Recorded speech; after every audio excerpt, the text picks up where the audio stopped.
L'éditorial. Non, Louis Abinader, ce n'est pas Trujillo. L'actuel président dominicain n'y va pas par 4 chemins, copiant ses méthodes directement dans le même laboratoire que Adolf Hitler. Oyez plutôt, alors que Trujillo, lors du massacre des Haïtiens en 1937, du 2 au 8 octobre 1937, faisant plus de 20 000 victimes, que Trujillo avait jugé bon de déguiser sa main, une bonne partie des meurtres, dit-on, ayant été commis à l'arme blanche, à coups de machette, et non par arme à feu, cela pour faire croire que c'était des règlements de compte entre paysans des deux bords. Eh bien, Louis Abinader met au contraire, directement comme on dit, la main à la pâte. Comme les fameux SA nazis, l'actuel président dominicain a d'abord ses bandes de provocateurs dans les rues pour aller harceler, comme on l'a vu récemment, les futures victimes, puis l'utilisation de la police et de l'immigration qui ne respectent aucun règlement administratif, y compris ceux du pays lui-même,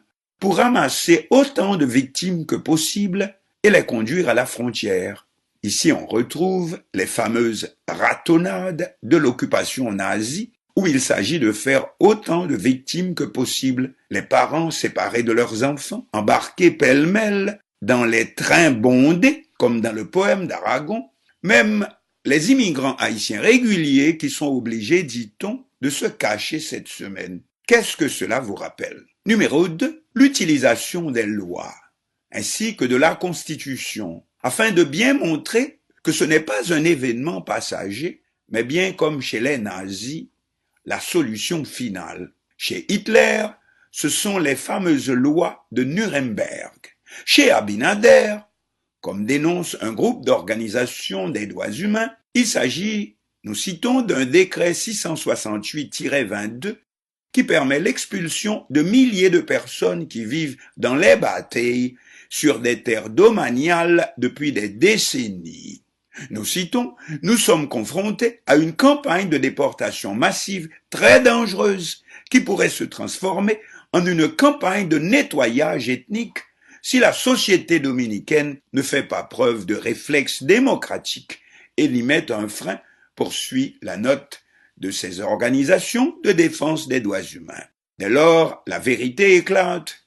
Il ne s'agit pas que d'immigrants illégaux haïtiens. Ceux-ci ne sont qu'un prétexte. Comme disaient autrefois les nazis du peuple juif, il s'agit de débarrasser le pays de cette chienlit, c'est-à-dire l'espèce dénommée haïtien, cette autre race, c'est-à-dire le noir, comme clairement précisé dans la protestation par les organisations des droits humains, nous citons. Nous rejetons ces menaces et la recrudescence des persécutions racistes contre les immigrants haïtiens, contre les Dominicains d'origine haïtienne, contre les Dominicains noirs.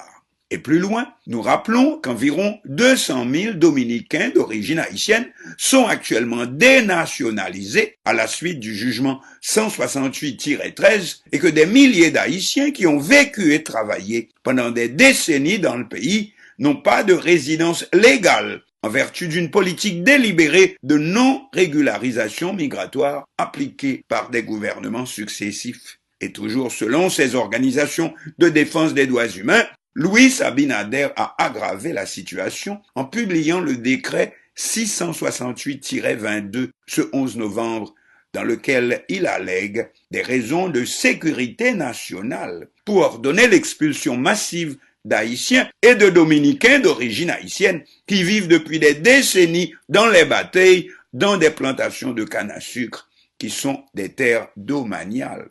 Justement, des vidéos circulant actuellement online montrent une population curieusement fort métissée au milieu de cette nouvelle masse de déportés. Il ne s'agit donc pas de refoulement d'immigrants sans papier, mais nous sommes bien en face de ce que les nazis appelaient la solution finale. Et cette manipulation de décrets, de lois et mesures dites constitutionnelles nous renvoie ni plus ni moins que directement aux lois de Nuremberg dans l'Allemagne nazie. Et nous citons les lois de Nuremberg, c'est le nom donné à deux lois promulguées dans l'Allemagne nazie en septembre 1935, à savoir la loi sur la protection du sang allemand et de l'honneur allemand et la loi sur la citoyenneté allemande. Et plus loin, seules les personnes de sang allemand ou apparentées pouvaient être citoyennes de l'Allemagne, tandis que les personnes de race juive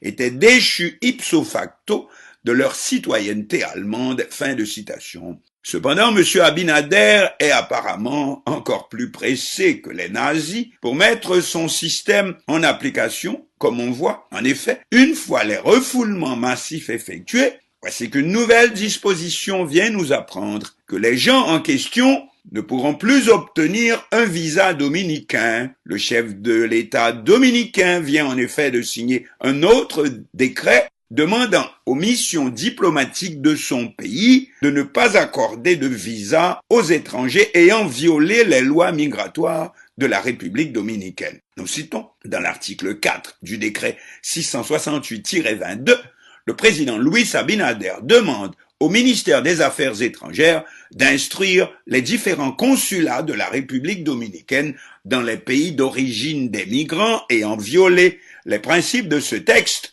en vue d'établir une liste dans l'objet d'empêcher ces contrevenants d'obtenir un visa d'entrée sur le territoire dominicain, que ce soit en qualité de touriste ou de résident. Fin de citation. Ainsi donc, comme on dit, la boucle est bouclée. Il ne s'agit pas, c'est plus qu'évident, d'une simple question d'immigration illégale, mais d'une question raciale. On est bien en face de la renaissance d'un nazisme tropical à tout point de vue, dans les actes comme dans les manipulations constitutionnelles. Or, justement, le monde entier peut-il rester les bras croisés à y assister?